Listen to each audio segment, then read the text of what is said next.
다니엘은 왕이 내린 음식과 포도주로 자기를 더럽히지 않겠다고 마음을 먹고 환관장에게 자기를 더럽히지 않을 수 있도록 해달라고 간청하였다.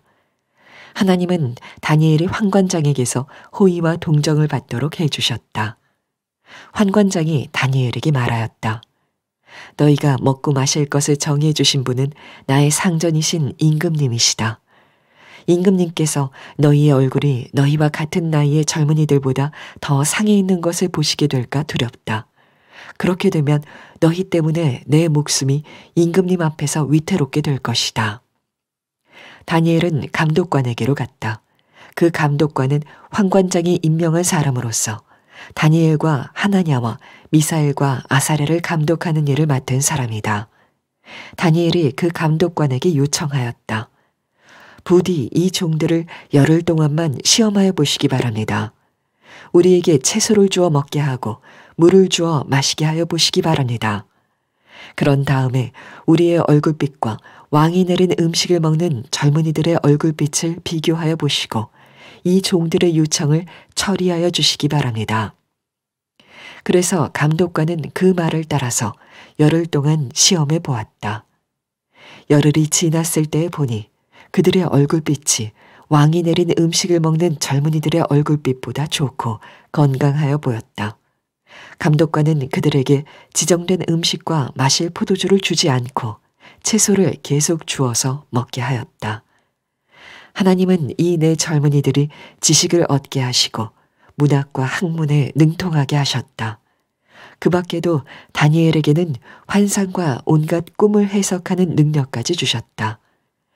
왕이 정하여 놓은 3년 동안의 교육이 끝나는 날, 환관장은 교육을 받은 젊은이들을 모두 느부갓네살 앞으로 데리고 갔다.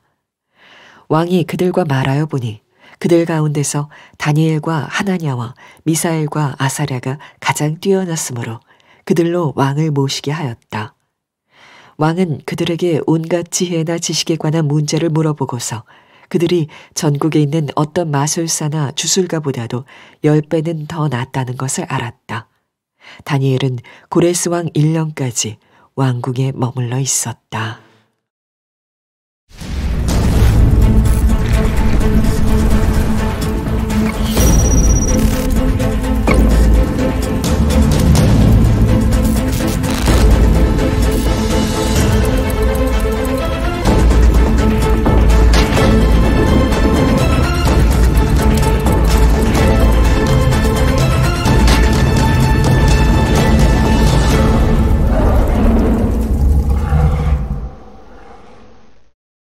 네, 바벨론의 다니엘처럼 시리즈의 두 번째 시간입니다. 뜻을 정한 삶에 부어진 은혜라는 제목의 말씀을 나누겠습니다. 작년에 교구를 돌면서 지역장님들을 뵌 적이 있습니다. 여러 가지 질문을 해주셨는데 그 중에 반복되는 질문 중에 이런 것이 있었어요. 우리의 자녀들을 어떻게 신앙적으로 잘 양육할 수가 있겠습니까? 공립학교를 보내야 되는 건지 사립학교를 보내야 되는 건지 가정에서 어떻게 아이들을 양육해야 할지 우리 부모님들의 고민이 느껴지는 질문이었습니다. 기독교 사립학교 좋은 학교들도 많이 생기고 있어서 참 감사하고 또 너무나 귀한 일입니다. 그런데 우리가 다니엘서를 읽다 보면 이 바벨론에 있었던 다니엘은 기독교 사립학교를 갈 수 있는 형편이 되지 못했습니다.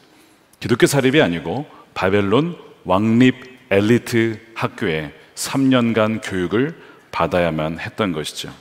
바벨론의 언어와 문화와 역사, 그 모든 지식을 공부해야만 했던 겁니다.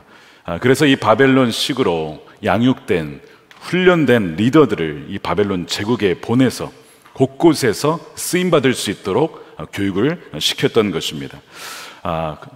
이 바벨론의 이 교육에 이 다니엘이 거부했을까요? 참여는 했지만 열심히 안 했겠죠. 그냥 F학점 받고 그냥 대충 했겠죠. 그렇지 않았습니다. 굉장히 열심히 공부했고 지식을 습득했고 어느 정도 열심히 했느냐면 최우수 졸업을 합니다. 그의 친구들이 다 그렇게 졸업을 해요. 18절 19절에 보시면 그 왕이 정하여 놓은 3년이 지납니다. 19절에 보십시오. 그들 가운데서 다니엘과 하나냐와 미사엘과 아사랴가 가장 뛰어났으므로 그들로 왕을 모시게 했다. 가장 공부를 잘했어요. 바벨론의 모든 지식을 습득해서 이보다 뛰어난 아이들이 없었다는 겁니다. 더 충격적인 사실은 이 다니엘과 친구들이 이렇게 공부할 수 있도록 도와주신 분이 있었어요. 누굴까요? 하나님입니다. 하나님이 이 공립학교에서, 왕립학교에서 우수한 성적으로 졸업하도록 지혜를 주십니다. 그게 17절입니다. 하나님은 이 네 젊은이들이 지식을 얻게 하시고 문학과 학문에, 바벨론 학문이죠, 능통하게 하셨다. 좀 충격적이지 않습니까? 바벨론 한복판에서 공부하는 것도 문제가 될 것 같은데 하나님이 지혜를 주셔서 능통하게 하셨다는 것입니다. 그래서 결국에는 이제 나중에 왕을 위해서 일하게 되고 또 지방에서도 나라를 위해서 일할 수 있도록 공직 자리도 거절하지 않는, 공직은 거절할 줄 알았는데 그렇지 않습니다. 나라에서 제공하는 공직 자리에 들어가서 나라를 위해서 일을 하고 굉장히 열심히 충성스럽게 일을 합니다. 신앙적인 관점에서 아주 세속화된 세상의 직장과 보스를 위하여서 일을 해도 괜찮은 걸까요? 괜찮다면 이유는 무엇이고 안 된다면 이유는 무엇입니까? 아주 실질적인 질문이죠. 우리 고민입니다. 근데 바벨론에 있는 이 다니엘은 우리에게 그 질문을 던지고 있고 다니엘서가 그것을 다루고 있습니다. 이들은 그 자신의 이름이 계명된 거에 대해서도 거부하지 않았습니다. 나중에 읽어보시면 사드락, 메삭, 아벳느고로 불리죠. 바뀐 이름으로 이들의 공식적인 이름이 된다는 것을 봐요. 그러니까 교육도 거절하지 않고 관직도 거절하지 않고 게다가 이름, 계명도 거절하지 않았어요. 이들은 왜 이 바벨론식의 이런 교육과 문화를 거절하지 않았을까? 이들은 왜 거기서 빠져나오지 않았을까? 저항하지 않았을까? 여기에 대한 답변이 있다면 바로 이것입니다. 바로 바벨론에도 누군가는 하나님을 증거하는 자가 있어야만 했기 때문에 그들은 거기에 남게 된 것이죠. 누군가는 하나님이 참 신이라는 것을 증거하는 자가 있었어야만 했습니다. 그래서 하나님은 비자발적이긴 했지만 그들을 이 바벨론으로 파송 보낸 것이죠. 바로 선교사적인 삶을 살도록 보낸 겁니다. 그래서 세상의 정치와 경제와 교육과 문화, 모든 예술 영역 속에 누군가를 보내시는 이유는 바로 거기에서 그 역할을 감당하도록 바벨론 중심으로 보내시는 것입니다. 제가 여쭙겠습니다. 여러분의 선교지는 어디십니까? 물론 아시아와 유럽과 열방으로 나가야겠죠. 미전도 종족이 있습니다. 복음을 계속 증거해야만 합니다. 그러나 통계에 보면 사실상 오늘날 청소년들은 복음화율이 3%가 되지 않는다는 충격적인 보고서가 있습니다. 젊은이들도 좀 낮지만 그에 못지 않습니다. 즉 우리의 다음 세대가 이제 선교지가 되었고요. 여러분 일터는 어떻습니까? 일터에 믿는 분들이 많으십니까? 아마 굉장히 적으실 겁니다. 여러분들의 일터가 바로 선교지가 된 거예요. 땅끝까지 이르러 복음을 증거해야 되지만 동시에 우리의 학교와 우리의 일터가 이제는 땅끝이 되어 선교지가 된 것이죠. 레슬리 뉴비긴이라고 하는 선교사님이 인도에서 수십 년간 사역을 하시고 영국으로 돌아오셨는데 충격을 받았어요. 영국이 완전히 세속화가 되어서 다시 복음이 필요한 나라가 유럽이 그렇게 변해간 겁니다. 다시 유럽에 누군가가 복음을 전해야 되는구나. 이 상황을 깨닫게 되고 그 중요성을 증거하게 됩니다. 그러니까 여러분들이 지금 있는 그곳이 괜히 있는 곳이 아니라 주님이 보내신 것임을 여러분은 아셔야 된다는 거예요. 만일 이들이 바벨론의 모든 삶을 거부하고 분리되었다면 바벨론에 누가 하나님을 증거했을까요? 하나님을 알 수 있는 기회는 사라지게 되는 것이죠. 그래서 세상과 분리되어서는 안 됩니다. 그러나 동시에 세상과 완전히 동화되고 순응하는 것도 여러분 거절해야 합니다. 이들이 비록 계명하는 것을 막진 않았지만 이들의 내적인 정체성은 흔들리지 않아요. 다니엘은 여전히 다니엘로 불리고 친구들이 비록 그 바뀐 이름으로 불리긴 하지만 종종 여전히 옛 이름으로 나오는 것을 보면 이들의 신앙 정체성은 흔들리지 않았다는 것을 암시하고 있습니다. 어떻게 이런 분별력을 가질 수가 있었을까? 바벨론 속에 살면서도 어떻게 내적인 정체성, 신앙 정체성을 가질 수 있었을까요?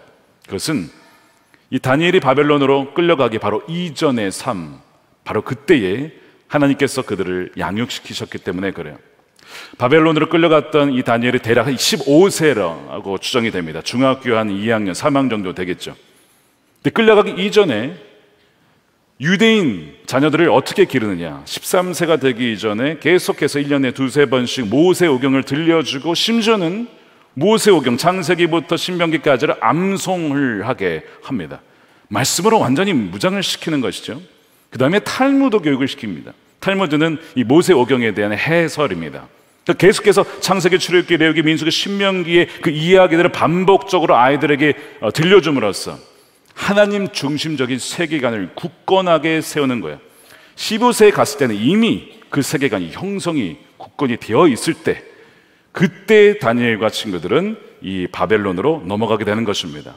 이미 하나님을 경외하는 것, 그리고 세상 속에서 하나님과 동행하는 법을 배운 상황에서 바벨론으로 들어갔기 때문에, 바벨론에서 아무리 교육을 받아도 그것이 그들의 정체성을 뒤흔들었을까요? 그렇지 않다는 것입니다.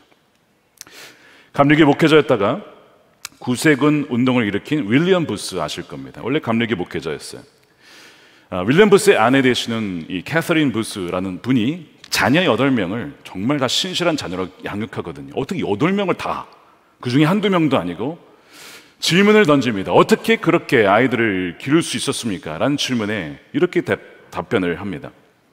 언제나 사탄보다 앞서서 먼저 가르쳤기 때문입니다. 세상의 지혜로 그들을 잘못된 습관, 경건하지 않은 습관을 가르치기 전에 먼저 경건한 습관과 말씀으로 그들을 양육했기 때문에, 그래서 하나님께서 이 아이들을 책임져 주셨습니다. 이게 그 사모님의 얘기예요. 그러니까 다니엘이 이미 15세 이전에 그런 상황에서 나갔기 때문에 아무리 풍파가 강했어도, 거센 물결이 와도 휩쓸려 가지 않는 겁니다. 이 은혜가 우리 자녀들에게 있기를 축복합니다. 저도 신학교 1학년 갔더니 뭘 가르치는지 아십니까? 불교 가르치고요, 힌두교 가르치고요, 이슬람 가르칩니다. 비교 종교를 가르치는 거예요. 제가 그걸 다 공부했습니다. 알라와 하나님의 차이가 뭐냐, 도대체 힌두교에 이렇게 많은 신들의 그 이름 무엇이고 의미는 뭐냐, 다 공부를 하죠. 그런데 제가 머리에 있지만 그것을 믿습니까? 안 믿죠. 구별을 하고 분별을 하고 무슨 차이가 있는지, 어떤 비슷한 점이 있어서 접촉점을 가지고 선교할 수 있을지를 배우는 것입니다. 그 세계관에 물들지는 않죠. 다니엘이 그랬던 겁니다.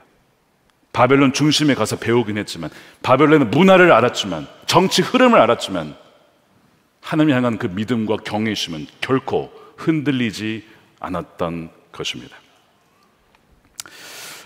이 다니엘이 바벨론에 살면서 어느 정도 허용한 것들은 있었지만 절대 넘어지 말아야 될 이 마지노선, 이 경계가 있었습니다. 선을 그은 거예요.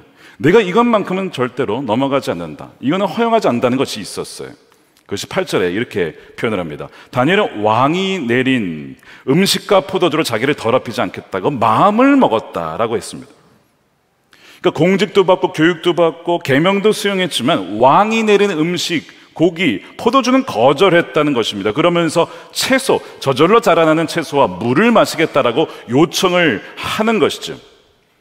아마도 왕의 음식이 이 바벨론 신, 즉 마르둑과 신에게 바쳐진, 우상에 바쳐진 음식이기 때문에 레위기 정결법에 따라 그것을 거절했을 가능성이 많습니다. 그러나 더 나아가서 왜 포도주를 거절했는가?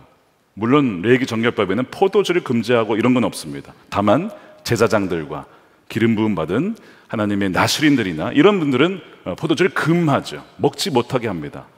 다니엘은 유다 지파 출신이에요. 레위가 아니라. 왜 포도주를 거절했을까요? 1장 2절에 기억나십니까? 하나님께서 이 나라를 바벨론과 그 나라에게 넘겨주셨다라고 할 때 그릇까지도 넘겨주시죠. 그래서 성전에 있었던 그릇이 바벨론의 신전에 보물창고로 넘어갑니다. 그 나중에 이 벨사살 왕 느부갓네살의 아들입니다. 5장 2절에 보면 파티를 벌이는데 그 그릇으로 파티를 해요. 벨사살 왕은 술을 마시면서 명령을 내려 그의 아버지 느부갓네살 왕이 예루살렘 성전에서 가져온 금그릇과 은그릇들을 가져오게 하였다. 왕과 귀한 손님과 왕비들과 후궁들이 모두 그것으로 술을 마시게 할 참이 없다. 바벨론의 문화 중에 뭐가 있냐면 정복한 나라의 신전의 그릇에다가 술을 담아서 파티를 벌이는 문화가 있었어요. 무슨 의미일까요? 우리가 그 나라의 신을 정복했다. 우리가 그 나라의 신을 정복하고 그 나라의 신이 얼마나 우스운지를 우리가 조롱해보자. 이것이 그 술에 담긴, 포도주에 담긴 의미였습니다. 이런 문화를 다니엘이 모를 리가 없지요. 그래서 왕이 음식과 포도주를 거절하는 것입니다. 그런 의미가 담긴 술을 거절하는 것입니다. 회사에 가면 신입사원들 뿐만 아니라 이 회식 문화가 굉장히 많죠. 그래서 그 중에서도 이 술 문화가 굉장히 강합니다. 술을 마시지 않겠다는 사람도 강제로 마시게 합니다. 나는 믿음 때문에 신앙에 있어서 술을 먹지 않겠습니다. 아무 상관이 없어요. 강제적으로 무조건 마셔야만 앞으로 회사 생활 제대로 할 수 있는 겁니다.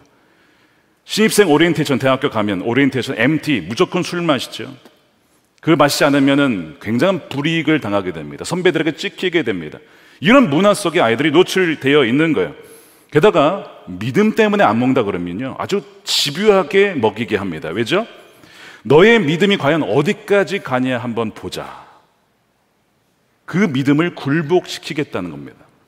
그리고 결국 술을 마시게 되면 너의 믿음이 고작 이 수준이구나, 술을 마셨구나, 이렇게 거기에 술에다가 믿음을 부여해요. 신앙의 상징성을 부여합니다. 그래서 술을 그냥 술이 아니라 거기에 믿음이 담겨있는 상징성이 담긴 술을 마시게 되는 겁니다. 근데 이거를 이제 술을 마실 때에 회유하시는 분들이, 이런 분들이 있다고 합니다. 괜찮아. 나도 교회 다녀. 나도 직분 받았어. 나도 집사. 그렇게 회유하는 분들이 또 계시다고 해요. 이게 더 힘든 거예요. 그런 고백을 듣게 돼요. 참 힘듭니다. 어떻게 해야 됩니까? 벨사살 왕이 왜 마시게 했다고요? 너의 신은 이렇게 우스운 신이다. 너의 삶을 지켜주지 못한다. 조롱하기 위해서 그 그릇에 술을 권한 것입니다.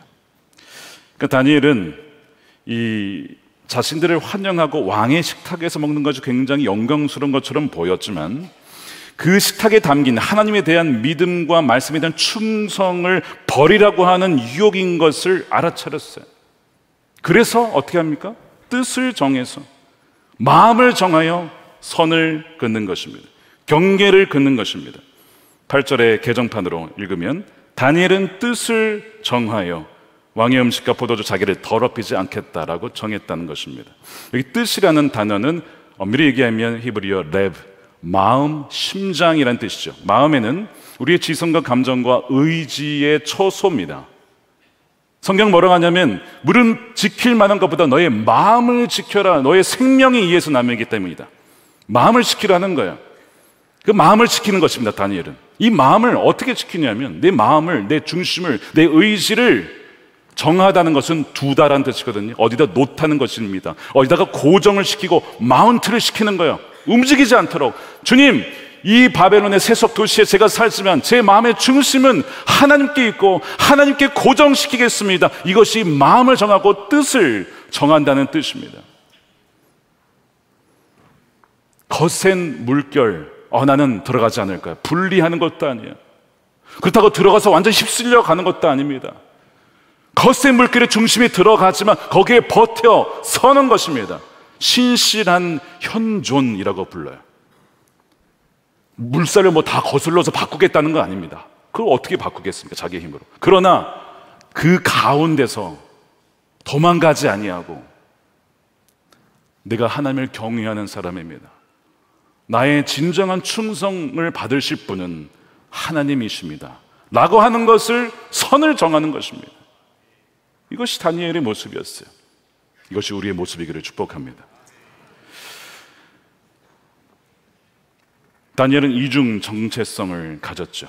바벨론에 살지만 나의 정체성은, 진정한 정체성은 하늘의 시민권자요 하나님 나라의 백성이다라는 것을 뜻을 정하고 선을 그었다는 거예요. 이것을 잘 설명해 주는 개념 중에 영주권이라는 개념이 있습니다. 한국 사람이 미국에 가서 영주권자가 되면 미국 사람들과 거의 별반 없는 생활을 하게 됩니다. 똑같이 운전면허를 딸 수 있고요, 일할 수 있고, 세금 낼 수 있고, 복지 혜택을 받을 수 있고, 또한 집도 살 수 있습니다. 다 할 수 있어요. 딱 한 가지 빼고 투표권이 없습니다. 투표를 못 합니다. 왜요? 그의 시민권은 어디 있습니까? 대한민국에 있습니다. 미국과 한국이 전쟁할 일은 없겠지만 싸우게 되면 대한민국에 충성하는 거예요. 그게 다른 것이죠. 그러니까 바벨론에 살지만, 공직을 가지고 살아가지만 결정적인 순간에는 내가 속한 나라는 하나님 나라고, 내가 영원히 궁극적으로 충성하는 분은 하나님이시다라고 하는 선이 있는 거예요. 여러분들에게 이 선이 있으십니까? 세상은 계속해서 이 선을 넘어오죠. 너 정말 그래? 계속 건드리고요, 유혹하고요, 회유합니다. 여러분, 이 선을 분명하게 정하지 않으면 그냥 바벨론에 휩쓸려 갑니다. 제가 다시 한번 여쭙겠습니다. 여러분들이 세상에 살면서 어떠한 뜻을 정하셨습니까? 여러분들의 마음을 하나님께 마운트, 고정시키셨습니까? 그래서 선을 그으셨습니까? 다니엘이 이전에 뜻을 정한 삶에 하나님께서 크신 은혜를 부어준 삶이 여러 명이 있었는데, 그 중에 한 명이 예를 들면 오바댜라는 사람이 있어요. 북이스라엘의 악한 왕으로 불린 아합 왕의 최측근, 이해가 되십니까? 굉장히 신앙이 좋은 사람이었는데 최측근으로서 국내 대신 그 왕궁의 모든 것을 책임졌던 사람입니다. 아니, 어떻게 신앙인이 그 악한 아합 왕의 최측근에 달라붙어가지고 그럴 수 있어? 비판할 수 있죠. 근데 성경이 오바댜를 뭐라고 묘사한지 아십니까? 열왕기상 18장 3절에 오바댜는 주 하나님을 깊이 경외하는 사람이었다. 개정판은 지극히 경외하는 사람이었다. 여러분, 지극히 경외하다는 표현이 거의 나오지 않아요, 성경에. 대단한 사람입니다. 그 타락한 북이스라엘에, 그 중에서도 아합 왕의 최측근에 있으면서 그의 신앙의 중심의 정체성은 절대로 흔들리지 않았다라는 거예요. 예를 들어서 이 아합 왕의 아내였던 이세벨이 선지자들을 죽이죠. 그래서 나중에 엘리야가 다 죽고 나만 남았습니다 하는 게 괜히 그런 게 아니에요. 이세벨을 죽였거든요. 그 흐름 속에 안 따라갈 수가 있겠습니까? 결정적인 순간에 선을 긋는 거예요. 여기에 합류할 수 없습니다, 저는. 그러면서 무슨 얘기를 하냐면 100명의 선지자들을, 예언자들을 몰래 숨겨줍니다. 누가요? 오바댜가.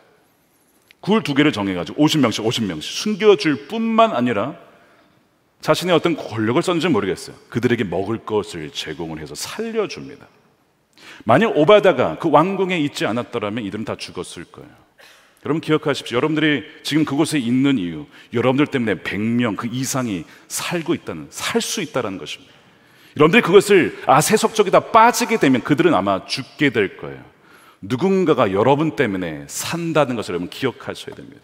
오바댜가 바로 그곳에서 세속 도시의 한 복판에서 선교적인 소수였지만 오바댜로 인해서 100명의 선지자가 살아남았다는 것을 여러분 기억하셔야 됩니다.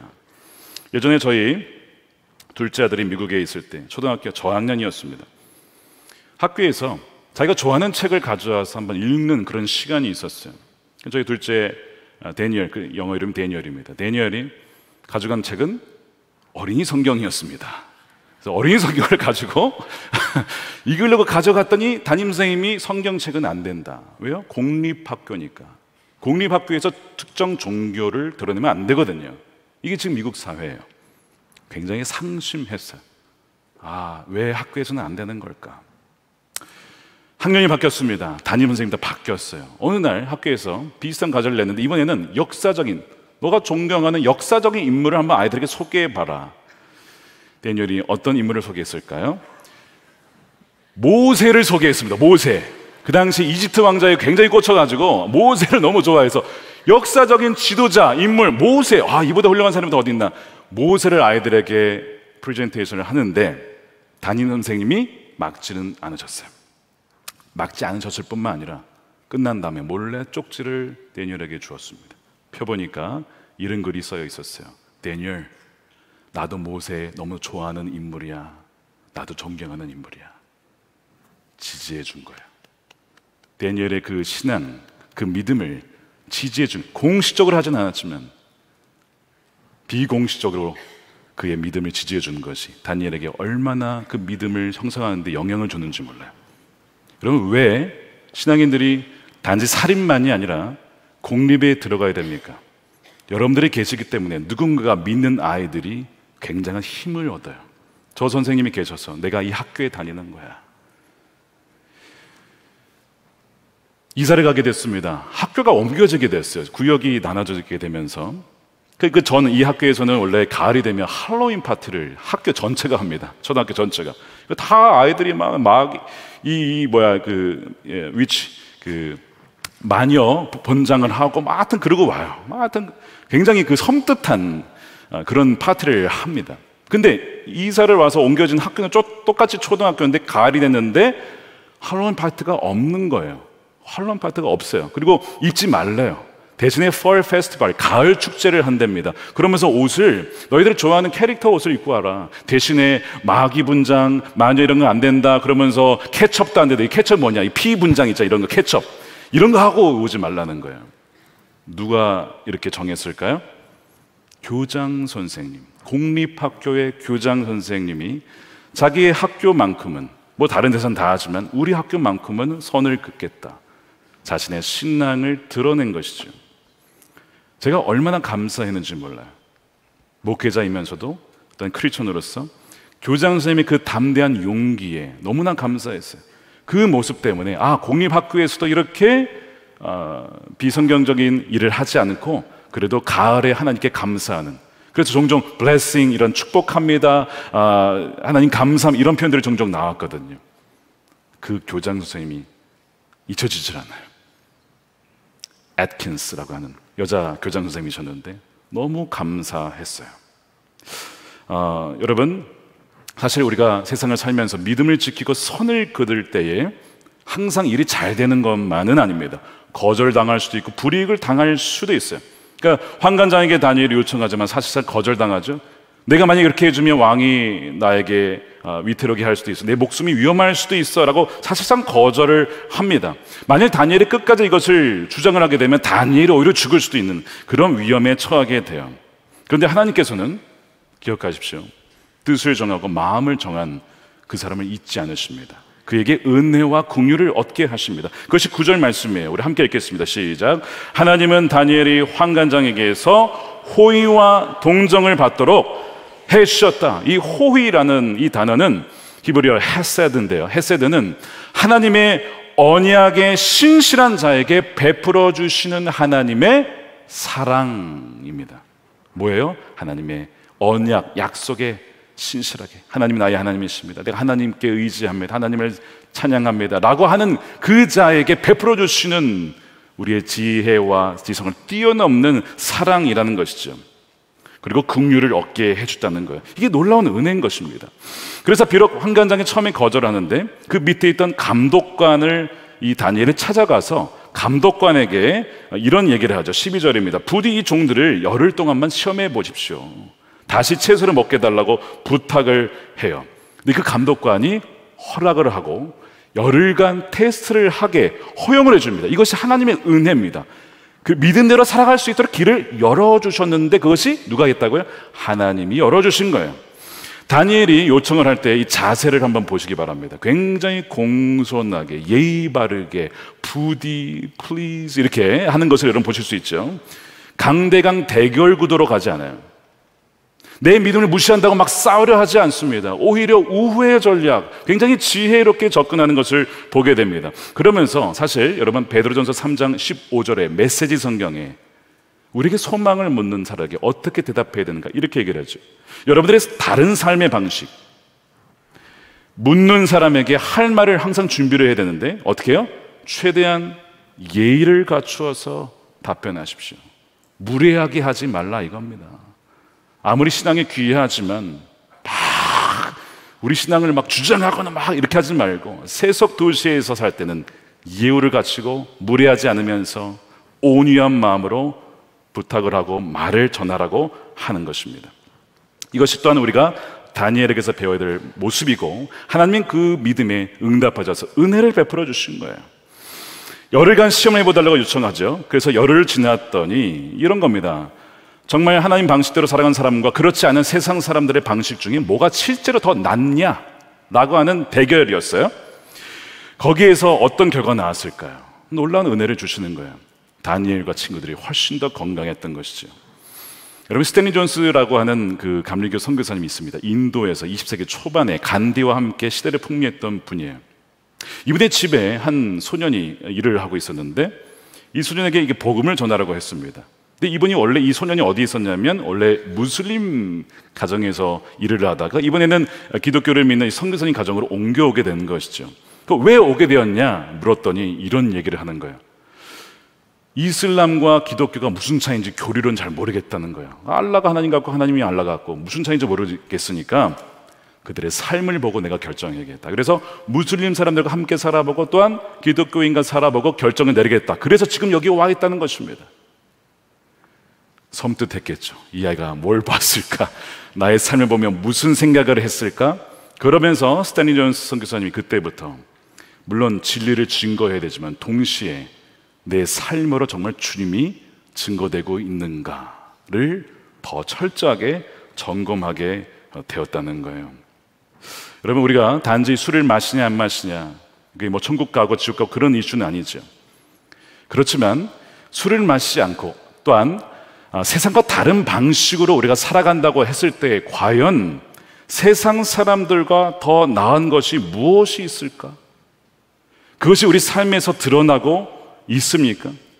술을 마시지 않는 세상 속에서, 술을 마시지 않도록 하는 그 결단 속에서 과연 그것이 회사와 일터와 동료들에게 어떤 선한 영향을 미칠 것인가? 우리가 동성애에 대한 참 그 투쟁을 많은 곳에서 하고 있는데요, 반대해야 됩니다. 그렇죠? 그렇지만 동시에 우리의 과제가 뭔지 아세요?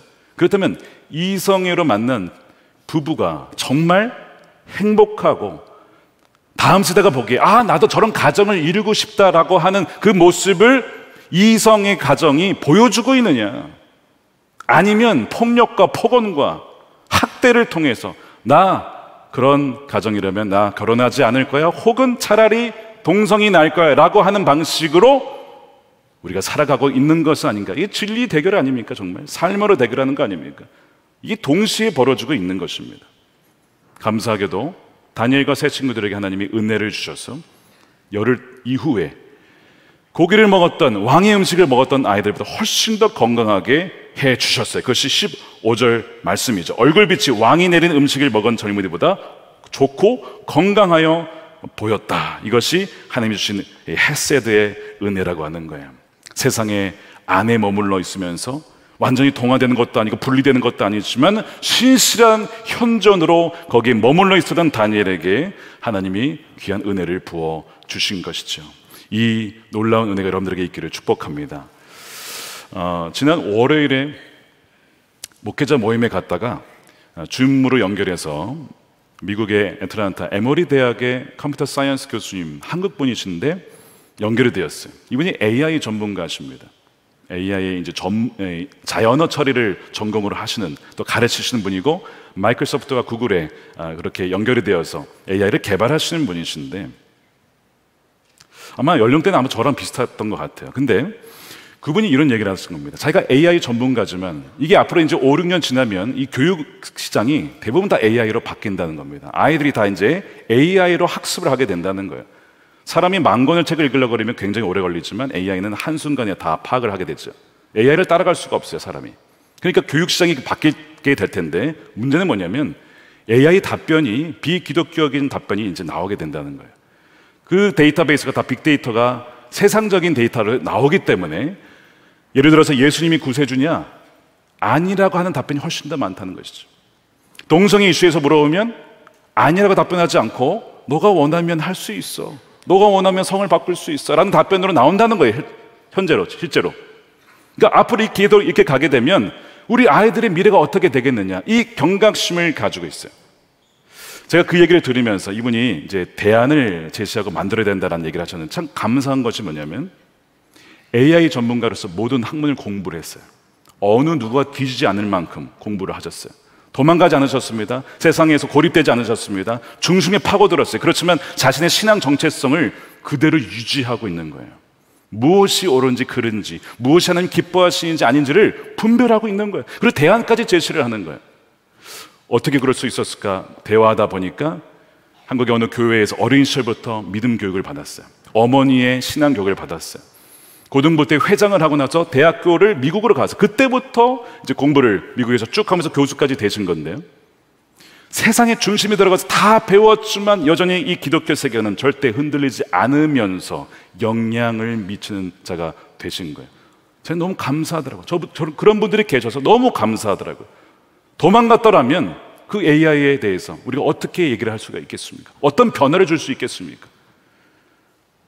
존재 자체로 너무나 힘이 되는 것이죠. 그 학교에 다니는 학생들, 그 학교만이 아니라 크리스천 대학생들, AI에 전공하는 친구들을 볼 때에 너무나 귀한 존재인 거예요. 거센 물결에 한 복판에 서서 있는 것 자체가 엄청난 은혜가 되는 것이죠. 오늘 마지막 구절 21절에 이렇게 되어 있습니다. 우리 함께 읽겠습니다. 시작. 다니엘은 고레스 왕 1년까지 왕궁에 머물러 있었다. 여러분, 고레스 왕은 페르시아 왕입니다. 바벨론을 이 고레스 왕이 무너뜨리고 새로운 제국을 세우죠. 근데 다니엘이 그때까지 있었다는 얘기는 무슨 얘기예요? 왕들이 바뀌고 제국이 바뀌어도 여전히 다니엘은 거기에 계속 남아 있었다는 거예요. 하나님께서 다니엘을 기억하셨어요. 뜻을 정하고 마음을 정한 다니엘을 기억하셔서 끝까지 살아남게 하셨어요. 다른 자들은 다 죽고 무너졌지만 끝까지 살아남게 하신 은혜를 주셨다는 뜻입니다. 여전히 세속도시에서도 하나님이 왕이시고 하나님이 통치하신다는 뜻입니다. 여러분, 이 말씀을 우리의 가슴에 새겼으면 좋겠어요. 세속도시의 한복판에 살지만 하나님이 여전히 왕이시고 우리를 통치하시고 뜻을 정한 이들에게 하나님의 헤세드의 그 은혜를 부어주시기 때문에 우리는 살아갈 수가 있는 것입니다. 저 여러분들에게 이 은혜가 넘치고 또한 여러분들의 자녀들에게도 흘러가는 그 놀라운 축복을 누리는 저 여러분들이 되시기를 주님의 이름으로 축원드립니다.